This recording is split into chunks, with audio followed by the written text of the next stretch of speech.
Hello viewers, আসসালামু আলাইকুম। ত্রিপলি engineers world এর পক্ষ থেকে আপনাদের স্বাগতম। আজকে আমরা নতুন আরেকটা সার্কিট আপনাদের সামনে নিয়ে এসেছি।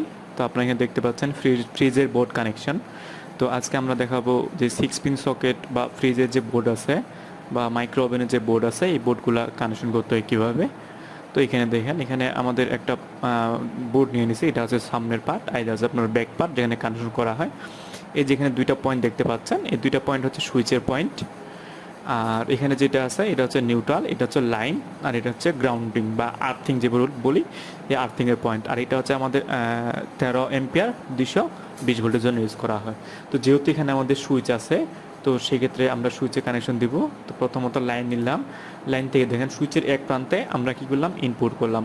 ইনপুট করার পরে আরেক যে প্রান্তটা আছে, এই প্রান্তটা আমরা কি করলাম, এই যে এই প্রান্ত লাইনের সাথে, এই লাইনের সাথে আমরা সুইচের এক প্রান্ত দিলাম, অপর প্রান্ত থেকে মেইন লাইন আমরা কানেক্ট করলাম। এখন আমাদের যে নিউট্রালের একটা লাইন নিয়ে নিলাম। যে নিউট্রালের লাইনটা, আমাদের যে নিউট্রাল আছে, সরাসরি আমরা নিউট্রালের সাথে কানেক্ট করে দিয়ে দিলাম। তাহলে এখানে আমাদের ফেজের লাইনটা সুইচে দিলাম, সুইচ থেকে আউট করে আমাদের লাইনে দিয়ে দিলাম। আর নিউট্রালের লাইনটা সরাসরি আমরা নিউট্রালে নিয়ে দিয়ে দিলাম। যদি আমাদের কানেকশন করার সময় বাসাবাড়ি বা যেখানে কানেকশন করব সেখানে যদি আমাদের আর্থিং বা গ্রাউন্ডিং থাকে, সেক্ষেত্রে আমরা গ্রাউন্ডিং অপশনটা ইউজ করতে পারি। যদি আমাদের গ্রাউন্ডিং না থাকে, তাহলে আমাদের কানেকশনটা জাস্ট এ পর্যন্ত কানেকশন হলে আমাদের কমপ্লিট হয়ে যাবে। তার এখন আমরা গ্রাউন্ডিং নিলাম, গ্রাউন্ডিং লাইনটা গ্রাউন্ডের সাথে আমরা সংযোগ করে দিয়ে দিলাম। এই হয়ে গেলে একটা বোর্ডের যে সম্পূর্ণ কানেকশন, এভাবে আপনাদের কানেকশন করে দেওয়া হয়।